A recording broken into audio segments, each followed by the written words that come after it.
ہمارا بھی یہ تنازع تھا نوید کے ساتھ، یعنی سہیل اصغر کی اولاد کا بھی اور ان کی بیوی ہما کا بھی، اور زبردستی نوید اصغر نے گزشتہ سال جب وہ آئیں اپنی والدہ سے ملنے کے لیے تو انہیں گھر سے نکال دیا تھا، اور حمیرہ اصغر کو گھر سے نکالنے کے بعد ان کی بھابھی کا یہ دعویٰ ہے 4 مہینے پہلے مجھے بھی گھر سے نکال دیا نوید اصغر نے، مجھے طلاق دلوا دی کیونکہ وہ ساری جائیداد ہڑپ کرنا چاہتے ہیں۔ انہوں نے خیر یہ بھی الزام عائد کیا کہ نوید اصغر میڈیسن یا دوائیں دیتے رہے ہیں بڑے بھائی سہیل کو بھی، اور بہن جو حمیرہ اصغر کی دوسری بہن ہے جو ذہنی طور پر اب سٹیبل نہیں ہے، اور یہ وہی دواؤں کی وجہ سے جو کہ ان کے الزام کے مطابق نوید اصغر ان کو دیتے رہے ہیں، اور ظاہر مقصد یہی ہے کہ وہ ساری جائیداد خود ہتھیا سکیں، اور ان کے مطابق حمیرہ کا بھی اس پر جھگڑا تھا اور حمیرہ کو بھی زبردستی گھر سے نکالا گیا جب پچھلے برس وہ گھر تشریف لائیں۔ پھر ہما صاحبہ نے، ان کا نام ہما ہے، سہیل کی وائف ہیں، انہوں نے یہ الزام بھی عائد کیا کہ جب واپس بھی چلی گئی حمیرہ اصغر کراچی تو کراچی جا کر بھی انہوں نے اپنی والدہ کو فون کیا کہ میرے حالات بہت خراب ہیں، خدا کے واسطے مجھے جائیداد میں سے حصہ دیں یا کچھ مجھے مالی طور پر معاونت کریں۔ اس کا اعتراف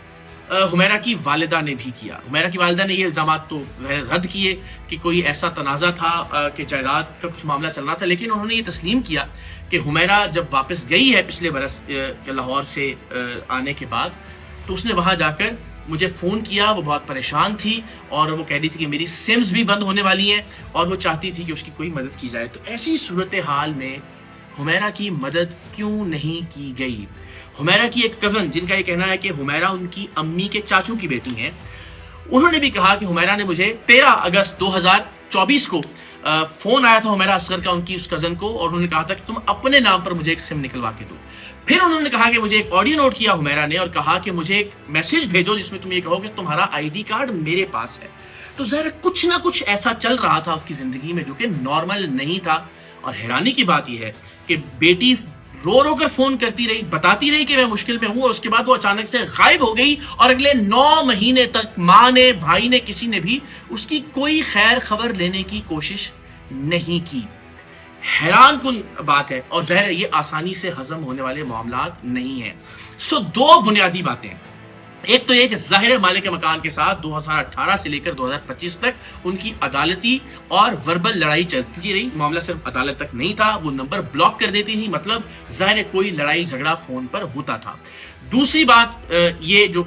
الزامات ہما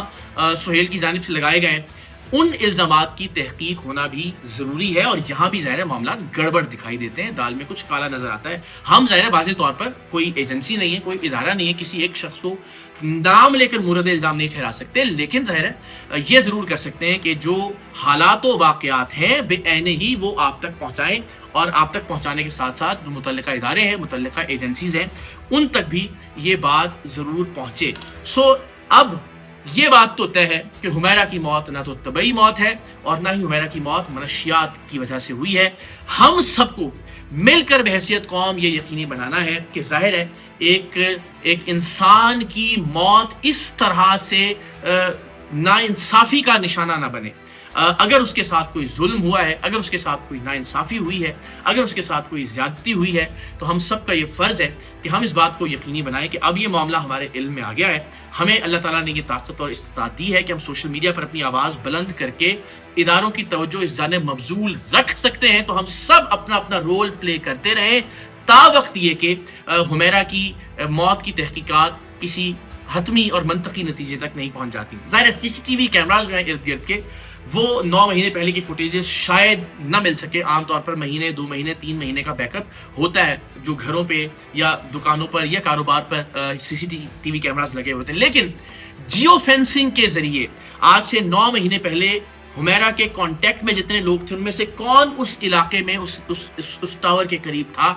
یہ معلوم کیا جا سکتا ہے۔ اور میری اطلاع یہ ہے کہ نہ صرف پولیس بلکہ حساس ادارے اور ایجنسیز بھی حمیرہ کے اس پراسرار قتل کے حوالے سے تحقیقات شروع کر چکے ہیں، اور یہ امید کی جانی چاہیے اور یہ یقین رکھنا چاہیے کہ انشاءاللہ حمیرہ کی جس طرح سے بھی موت واقع ہوئی وہ تفصیلات ایک دن ضرور سامنے آئیں گی، اور اگر کوئی بدبخت حمیرہ کی اس ناگہانی موت اور اس کے بعد کے اندوہناک اور ہولناک واقعات میں ملوث ہے تو اس کا نام بھی ضرور سامنے آئے گا۔